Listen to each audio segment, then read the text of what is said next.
Вы смотрите информационный выпуск Амшекшара. Здравствуйте.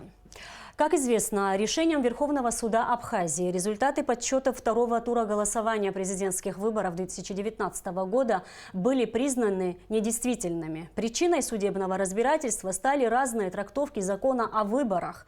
Чтобы избежать повторения ситуации, Центральная избирательная комиссия направила в парламент свои предложения о внесении некоторых уточнений в выборное законодательство.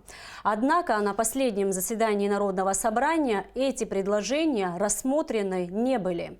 В ЦИК Абхазии недовольны таким результатом. Репортаж Налы Ковы. Парламент Абхазии отклонил два варианта поправок к Конституционному закону о выборах президента республики на заседании сессии в четверг, 6 февраля. Депутаты уточнили, что поправки предлагались из-за несовершенства избирательного законодательства, которые в итоге привели к различным интерпретациям и трактовкам итогов выборов. Однако ни один из предложенных вариантов поправок в закон о выборах президента республики Абхазия принят не был.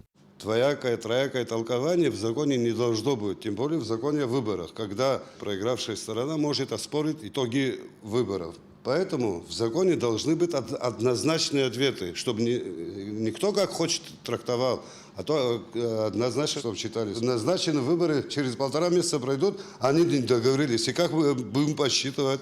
В прошлый раз подсчитали, как бы все знали, все были согласны, в конечном итоге на нас в суд подали. Как известно, ЦИК не обладает правом законодательного органа, однако может направлять в парламент предложения по внесению изменений в некоторые законодательные акты, что и было сделано. ЦИК Абхазии попросил депутатов обратить внимание на некоторые пункты закона о выборах президента Абхазии, к примеру, изъять из закона о выборах наличие в бюллетене графы «против всех». Мы никакую конституцию не нарушали. Вот первое наше обращение было 29 августа 2019 года, когда выборы были уже назначены. Вы понимаете, раньше мы никогда не сталкивались со вторым туром. Только первый раз в истории Абхазии, нынешней Абхазии, в 2019 году оказались повторный выбор. В методе подсчета разногласия. Что делать, как будем считать? Здесь мы спорили. В конечном итоге решили обратиться в парламент, кто может трактовать этот закон. Вот 29 числа первое обращение. Наш председатель ЦИК обратился в парламент. Потом решением Центральной избирательной комиссии направляем опять в парламент. Уже 3 сентября. Парламент есть. Не смогли вчера договориться. Сегодня пусть договорятся, завтра пусть договорятся. Пусть принимают однозначный ответ, чтобы был при подсчете голосов. Не только от меня исходила вся эта позиция Центральной избирательной комиссии, которая, я уверен, я знаю точно, что это большинство мнений членов Центральной избирательной комиссии, которое было выражено сегодня Вячеславом Евгеньевичем Кивикискири. Мне, как председателю Центральной избирательной комиссии, конечно, не всегда приятно выслушивать те упреки и те не совсем правильные заявления в наш адрес, которых все-таки пытаются переложить вину на Центральную избирательную комиссию. В социальных сетях вы слышали, помните, сколько было возмущений у людей, почему кандидат в президенты, имевший судимость, вообще, это же мнение населения. А что такое выборы? Это волеизъявление граждан. А у нас страна, пока демократическая, наша конституция записана, мы должны определять их волеизъявление, прислушиваться при принятии решения о волеизъявлении прежде всего граждан. Члены Центральной избирательной комиссии надеются, что до начала избирательной кампании депутаты Народного собрания все же вернутся к рассмотрению предложенных ими поправок, так как только в этом случае, по мнению ЦИК Абхазии, можно будет избежать повторения ситуации с выборами 2019 года. Нала Ковы, Абхазское телевидение. В связи с официальным заявлением уполномоченного по правам человека Асиды Шакырыла о недопустимости лишения медицинской помощи пациентов Республиканской специализированной психиатрической больницы, в котором, в частности, она сообщает, что врачи психиатрической больницы попросили родственников пациентов, находящихся на стационарном лечении, забрать их домой в связи с отсутствием финансирования. Пресс-служба Минздрав Абхазии распространила комментарии комментарии. Минздрав республики ответственно заявляет, что главные сведения, отмеченные в заявлении Шакрыл, не имели места ни в 2019, ни в 2020 году, а именно перебоев с финансированием республиканской специализированной психиатрической больницы на сроки, указанные в заявлении, омбудсмена не было. За последний год кратковременная задержка с финансированием медикаментозного обеспечения больницы имела место лишь в январе 2020 года и была связана с процессом смены устава медучреждения, что напрямую отразилось на документах бухгалтерского учета. В настоящий момент никаких из перечисленных в заявлении омбудсмена проблем с задержанием и лечением пациентов в данном медучреждении нет, подчеркивается в комментарии Минздрава. Минздрав обращается к уполномоченному по правам человека в Абхазии с просьбой при необходимости в получении столь важных сведений в последующем руководствоваться официальными компетентными источниками и выражают готовность оказать полное содействие в этом вопросе. Соглашение между Абхазией и Россией о сотрудничестве в области обеспечения лекарственными препаратами и медицинскими изделиями отдельных категорий граждан Российской Федерации, постоянно проживающих на территории Республики Абхазия, решением парламента продлено до декабря 2022 года. Как реализуется данное соглашение? Какие категории граждан являются льготниками и с какими проблемами они сталкиваются? Узнавала Алика Трапш. Соглашение между Абхазией и Россией о сотрудничестве в области обеспечения лекарственными препаратами и медицинскими изделиями льготных категорий граждан было подписано в 2017 году. Срок действия данного соглашения истек в декабре прошлого года. Поэтому парламент Абхазии ратифицировал дополнительное соглашение о сотрудничестве до 2022 года. Согласно документу, граждане России, постоянно проживающие на территории Абхазии, получают бесплатные лекарственные препараты. К льготникам относятся инвалиды 9 категорий. Дети-инвалиды, ветераны Великой Отечественной войны, 41-45, ну, у нас их немного. Остальные категории чернобыльцы, тыловики. Ну, в нашей республике таких людей, значит, не было. И поэтому основной акцент был сделан на инвалидов нашей Отечественной войны, народа Абхазии.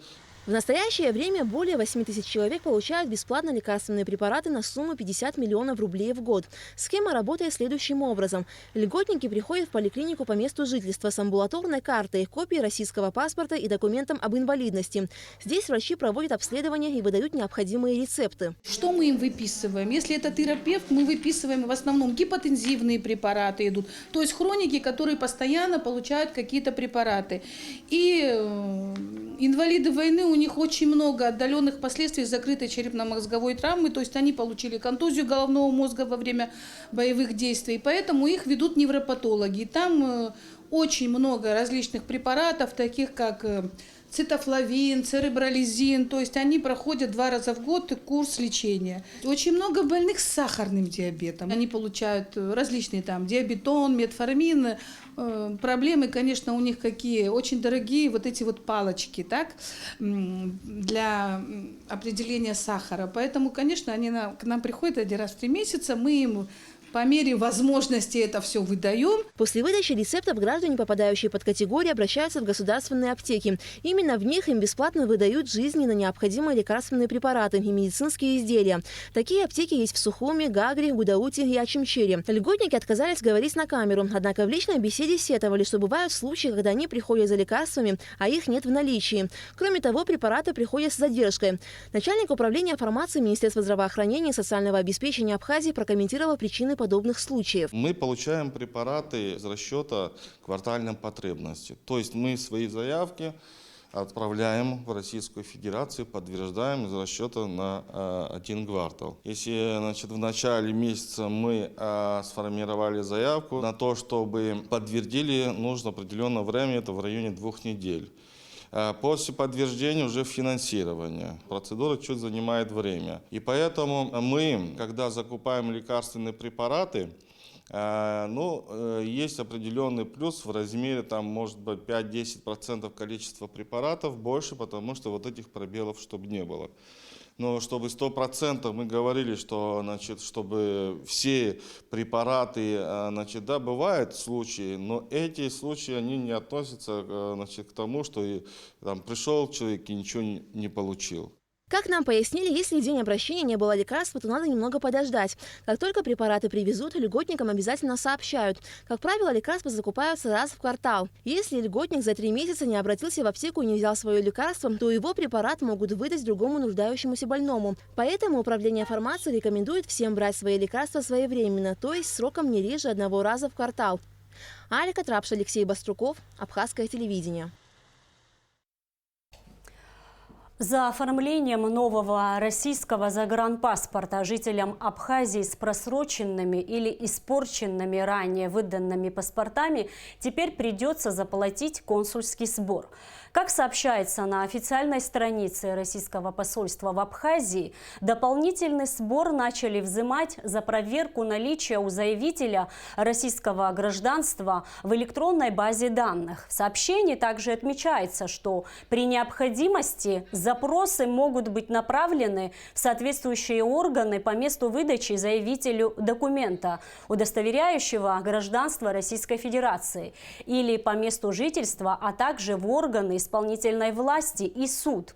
За оформление такого запроса заявителям уплачивается как упомянутый консульский сбор, так и сбор в счет возмещения фактических расходов. Таким образом, дополнительные расходы могут составить от 4 до 5 тысяч рублей. Здесь необходимо отметить, что сборы за проверку наличия гражданства не включают отдельного сбора за оформление загранпаспорта.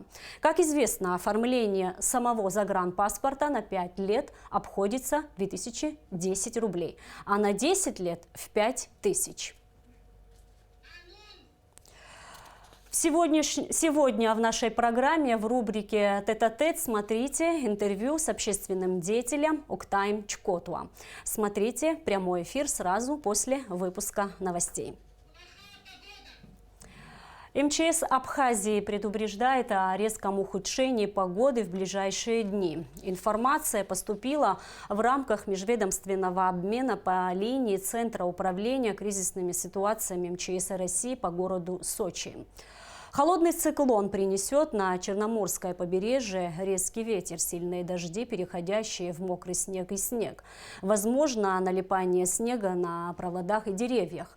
Порывы ветра могут достигать 13-18 метров в секунду. Прогнозируется существенное понижение температуры воздуха в прибрежной и предгорной зоне до -5–7 градусов в ночное время. Днем от 0 до +5. На дорогах гололедица, в горах морозы окрепнут до -14 градусов.